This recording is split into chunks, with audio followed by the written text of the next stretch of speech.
आज आपके लिए है देश दुनिया से जुड़ी हर वो खबर जो आपके लिए जानना जरूरी है, चाहे राजनीति हो, खेल की दुनिया, मौसम की चाल या फिर बॉलीवुड का मसाला। हर एक अपडेट आपको यहीं मिलेगा। आज की खास रिपोर्ट और कुछ ऐसे मुद्दे जिन पर हर किसी की नजर है। तो चलिए सीधे बढ़ते हैं उन खबरों की ओर। पीएम मोदी ने सोशल मीडिया प्लेटफॉर्म एक्स पर पोस्ट में कहा कि सीजीआई जस्टिस डीवाई चंद्रचूड़ के आवास पर गणेश पूजा में शामिल हुआ। भगवान श्री गणेश हम सभी को खुशी, समृद्धि और अद्भुत स्वास्थ्य प्रदान करें। मुख्यमंत्री योगी आदित्यनाथ की प्रतिक्रिया पर सपा अध्यक्ष अखिलेश यादव ने उन पर निशाना साधा। सपा प्रमुख ने कहा कि मुख्यमंत्री के आचरण से हरियाणा और महाराष्ट्र के विधानसभा चुनावों में भाजपा सत्ता से दूर होने वाली है। वायु प्रदूषण से निपटने और इलेक्ट्रिक वाहनों की बिक्री को प्रोत्साहित करने के लिए केंद्र सरकार ने पीएम ई ड्राइव नाम से एक नई स्कीम घोषित की है। पीएम ई ड्राइव के तहत देश में इलेक्ट्रिक वाहनों के लिए नया इंफ्रास्ट्रक्चर तैयार करने के साथ इलेक्ट्रिक वाहनों को नए सुधार के साथ सड़कों पर उतारा जाएगा।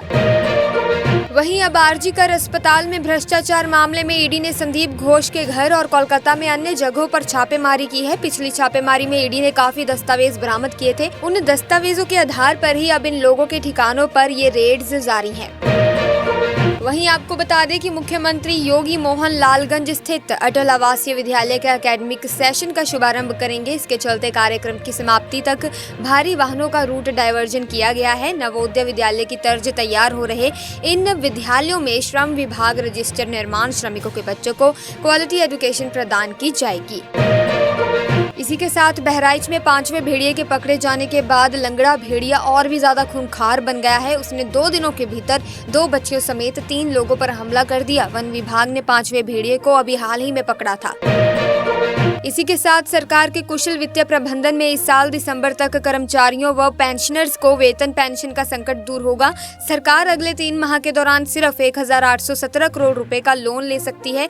वेतन पेंशन का भुगतान करने के लिए 6000 करोड़ चाहिए। इसी के साथ दोस्तों खबरों का सिलसिला इसी तरह से चलता रहेगा, लेकिन उससे पहले आपसे एक छोटी सी गुजारिश है कि चैनल को सब्सक्राइब करके बेल आइकन को प्रेस कीजिए ताकि नए वीडियोस की अपडेट आपको मिलती रहे। और किस राज्य से आप इस वीडियो को देख रहे हैं कमेंट सेक्शन में जरूर बताएं। इसी के साथ दिल्ली सरकार ने चालान कटने पर जुर्माने की आधा राशि भरने से संबंधित फाइल एलजी को भेज दी है। मौजूदा चालानों के लिए अधिसूचना के 90 दिनों में व अधिसूचना के बाद के नए चालान के लिए 30 दिनों के भीतर निपटान किया जाना जरूरी होगा।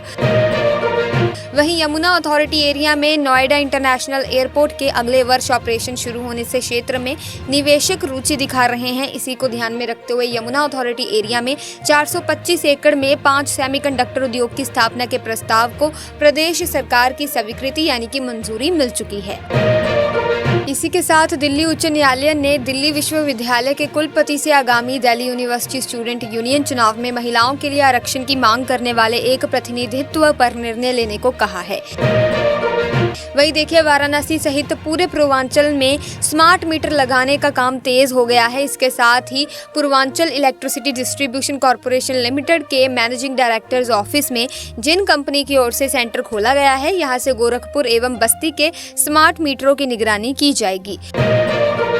कांग्रेस नेता राहुल गांधी ने संकेत दिए हैं कि पार्टी विदेश नीति से जुड़े प्रमुख मुद्दों जैसे कि अमेरिका के साथ संबंध, आतंकवाद खत्म होने तक पाकिस्तान के साथ कोई बातचीत नहीं, बांग्लादेश में चरमपंथी तत्वों को लेकर चिंताओं पर प्रधानमंत्री नरेंद्र मोदी के नेतृत्व वाली भाजपा सरकार के साथ ही हैं।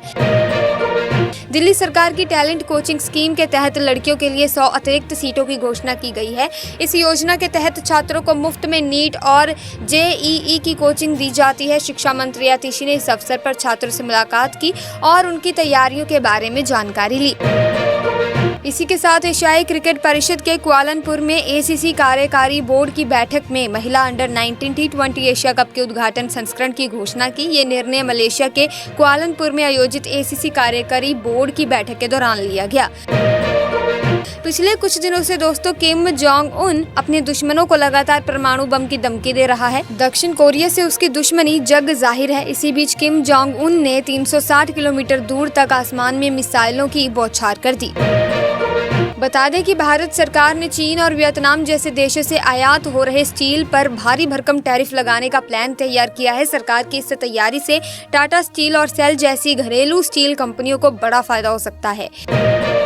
कैबिनेट के फैसलों की जानकारी देते हुए केंद्रीय मंत्री अश्विनी वैष्णव ने बताया कि आयुष्मान भारत योजना के तहत ये एक नई कैटेगरी बनेगा। इसके तहत 70 साल से अधिक उम्र के हर बुजुर्ग को सरकार 5 लाख रुपए तक के मुफ्त इलाज की सुविधा वाला हेल्थ इंश्योरेंस उपलब्ध कराएगी। ईडी ने पंजाब नेशनल बैंक धोखाधड़ी मामले में नीरव मोदी और उनकी कंपनियों के समूह की 29.75 करोड़ रुपए की संपत्ति जब्त की है। जब्त की गई संपत्तियों में अचल संपत्तियों और बैंक बैलेंस शामिल है। इसी के साथ प्रधानमंत्री नरेंद्र मोदी की अध्यक्षता में केंद्रीय मंत्रिमंडल ने अगले 2 वर्षों के लिए 2000 करोड़ रुपए की लागत के साथ मिशन मौसम को मंजूरी दे दी है। मिशन मौसम को मिनिस्ट्री ऑफ अर्थ साइंसेज की ओर से इम्प्लीमेंटेड किया जाएगा। एमपॉक्स वायरस 116 देशों में दोस्तों फैल चुका है। ये संक्रमण साल 2022 से हो रहा है धीरे धीरे, लेकिन मुद्दा ये नहीं है कि सिर्फ यही एक वायरस चिंता का विषय है। इससे पहले कोरोना वायरस ने भी पूरी दुनिया से काफी ज्यादा लोगों को मार डाला।